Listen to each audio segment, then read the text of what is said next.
નમસ્કાર મિત્રો, ધોરણ 11 વિષય વાણિજ્ય વ્યવસ્થા અને સંચાલન, ચેપ્ટર 1 થી 11 સ્વાધ્યાય MCQ. ચેપ્ટર 1 પ્રશ્ન 1 આર્થિક પ્રવૃત્તિનો હેતુ કયો હોય છે? જવાબ બી નાણાકીય વળતર. પ્રશ્ન 2 ધંધાનું અસ્તિત્વ ચાલુ રાખવા માટે શું અનિવાર્ય છે?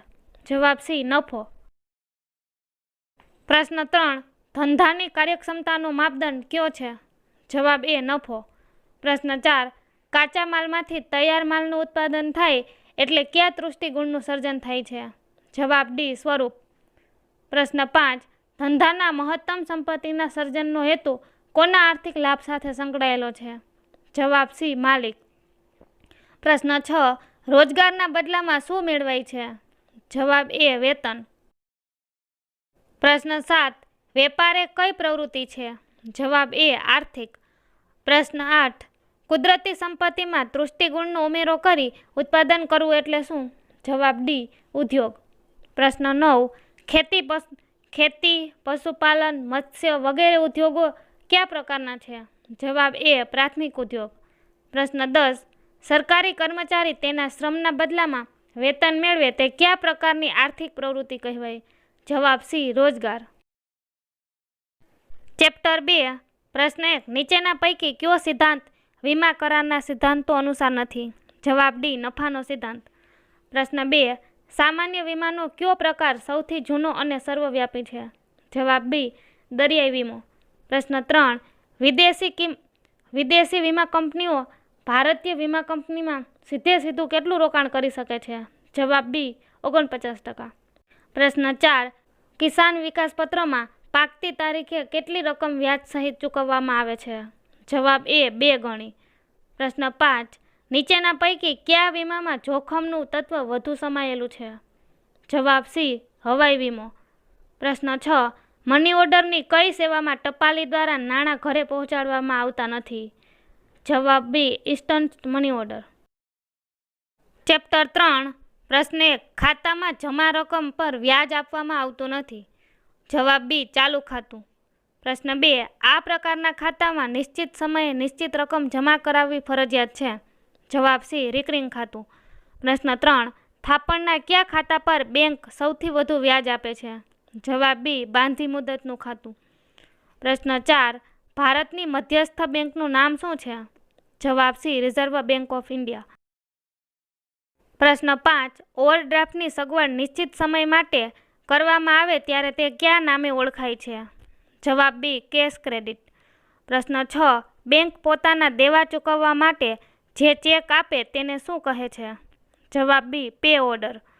પ્રશ્ન 7 પ્રવાસમાં રોકડના જોખમની સામે બેંકની કઈ સેવાનો લાભ લેવામાં આવે છે?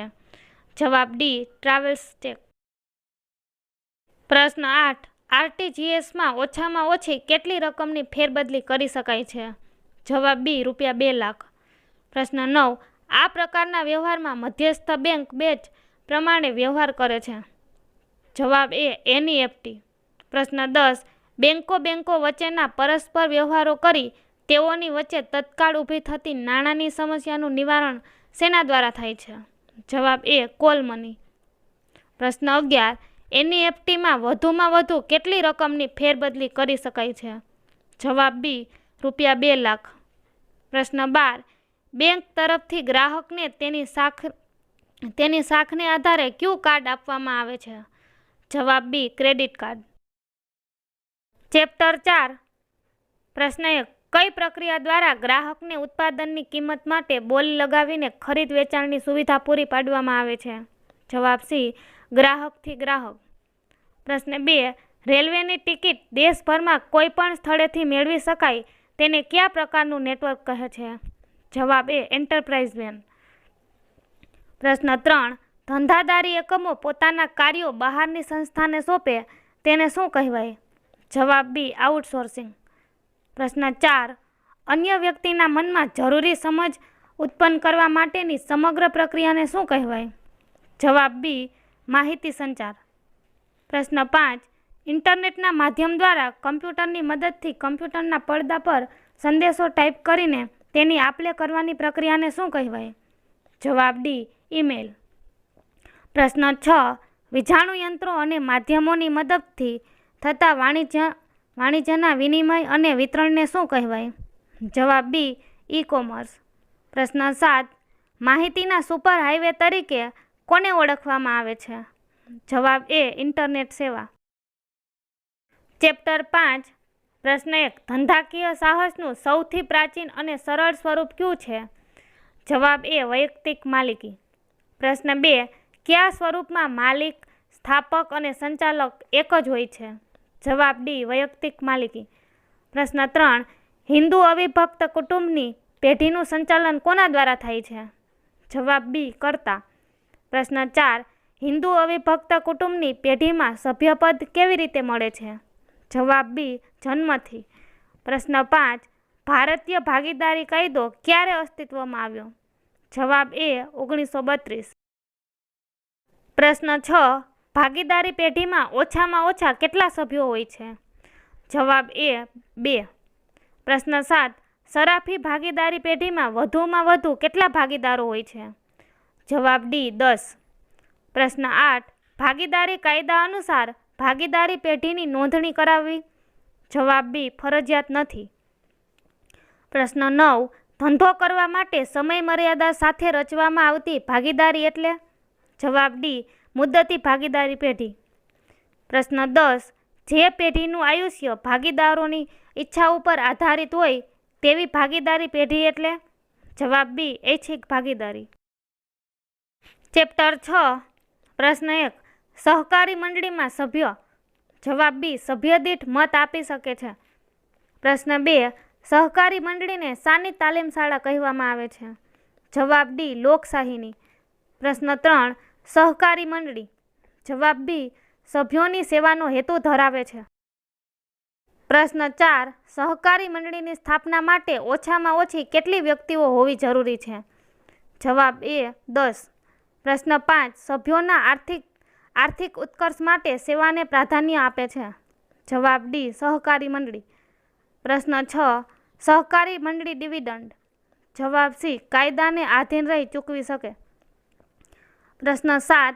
આર્થિક વિકાસના એન્જિન તરીકે કોને ગણાવી શકાય? જવાબ ડી, કંપની. પ્રશ્ન 8. ભારતમાં હાલમાં કયો કંપની ધારો અમલમાં છે? જવાબ ડી, 2013. પ્રશ્ન 9. કંપની તેના કાર્યોની સંમતિ શાના દ્વારા વ્યક્ત કરે છે? જવાબ બી, સામાન્ય મહોર દ્વારા. પ્રશ્ન 10. કંપની તેના સભ્યોની જવાબદારીનો પ્રકાર કયા દસ્તાવેજમાં જણાવે છે? જવાબ એ, આવેદનપત્ર. પ્રશ્ન 11. કંપની સ્વરૂપનું મહત્વનું લક્ષણ કયું છે? જવાબ ડી, શેરની સરળ ફેરબદલી. ચેપ્ટર 7. પ્રશ્ન 1. નીચેનામાંથી કયું સ્વરૂપ જાહેર ક્ષેત્રનું નથી? જવાબ બી, વૈયક્તિક માલિકી. પ્રશ્ન 2. નીચેનામાંથી કયા સ્વરૂપના કર્મચારીઓને સરકારી કર્મચારીઓના નિયમો લાગુ પડે છે? જવાબ એ, ખાતાકીય સંચાલન. પ્રશ્ન 3. કયું ધંધાકીય સ્વરૂપ સૌથી જૂનું ગણાય છે? જવાબ બી, ખાનગી સાહસો. પ્રશ્ન 4. ખાનગી વૈશ્વિક સાહસો માટે નીચેનામાંથી કઈ વિગત ખોટી છે?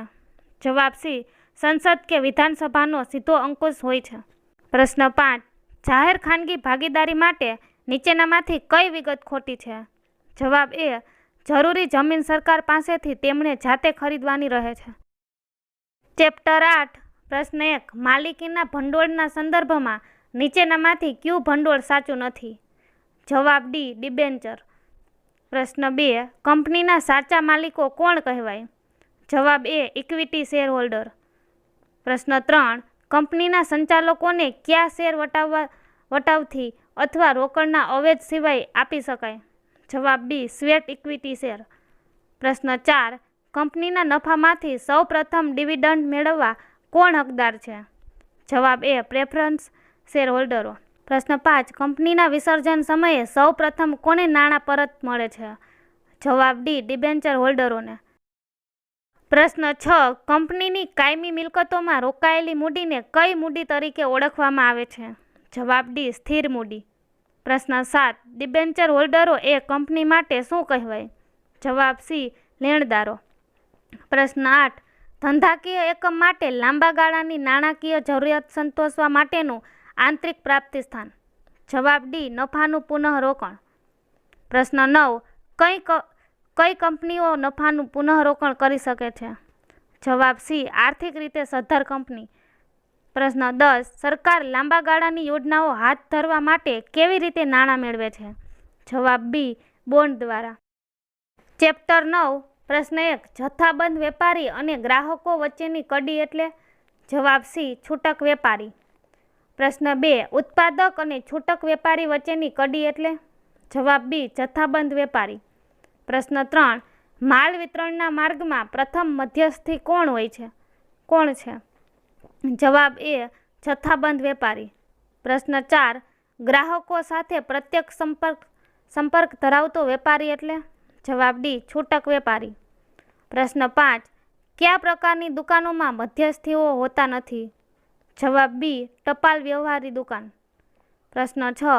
ટપાલ વ્યવહારી દુકાનો કેવી વસ્તુઓ માટે અનુકૂળ નથી? જવાબ સી, નાશવંત.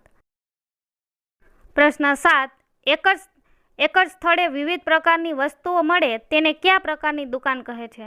જવાબ ડી, શોપિંગ મોલ. પ્રશ્ન 8. કોઈ ચોક્કસ બ્રાન્ડ કે ટ્રેડમાર્ક ધરાવતી કંપની સાથે કરાર કરીને તે જ કંપનીની વસ્તુઓ વેચવાની કે બનાવીને વેચવાની દુકાન એટલે? જવાબ બી, ફ્રેન્ચાઇઝ. પ્રશ્ન 9. ટેલિમાર્કેટિંગ દ્વારા ગ્રાહકોને શા માટે વાજબી ભાવે વસ્તુ કે સેવા પૂરી પાડી શકાય છે?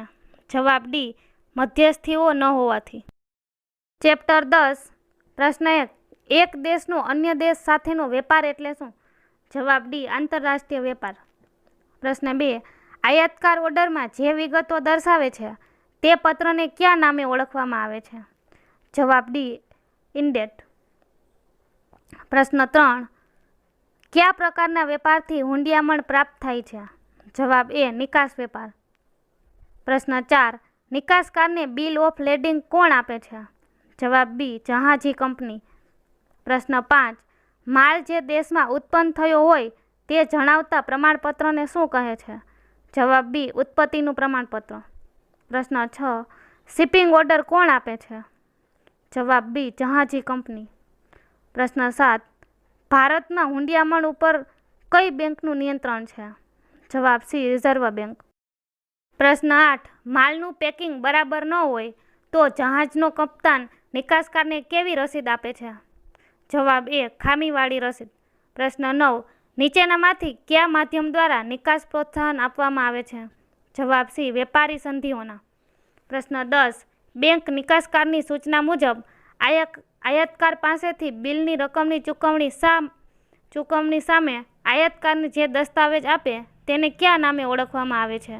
જવાબ બી, ડી/પી. પ્રશ્ન 11. જહાજી કંપની અને નિકાસકાર વચ્ચે આખું જહાજ ભાડે રાખવા જે કરાર થાય છે તેને કયા નામે ઓળખવામાં આવે છે? જવાબ સી, ચાર્ટર પાર્ટી કરાર. ચેપ્ટર 11. પ્રશ્ન 1. કંપની ધારા 2013ની જોગવાઈ મુજબ નીચેની કંપની માટે સામાજિક જવાબદારી નિભાવવી કાયદા દ્વારા ફરજિયાત બનેલ છે? જવાબ ડી, જે કંપનીનો વાર્ષિક ઉથલો ₹1000 કરોડ હોય. પ્રશ્ન 2. કંપની ધારા 2013ની જોગવાઈ મુજબ કંપનીએ સામાજિક જવાબદારી પેટે ખર્ચ કરવો ફરજિયાત છે? જવાબ એ, સરેરાશ વાર્ષિક નફાના ઓછામાં ઓછા 2%. પ્રશ્ન 3. કંપનીમાં બાહ્ય હિત સમૂહમાં સમાવેશ થતો હિત સમૂહ પસંદ કરો. જવાબ ડી, ગ્રાહક. પ્રશ્ન 4. ધંધાની સામાજિક જવાબદારી એટલે? જવાબ બી, ગ્રાહકનું સમાજ પ્રત્યેનું ઉત્તરદાયિત્વ. પ્રશ્ન 5. ધંધાની સામાજિક જવાબદારી કેટલા હિત સમૂહો પ્રત્યે રહેલી છે? જવાબ સી, 7. પ્રશ્ન 6.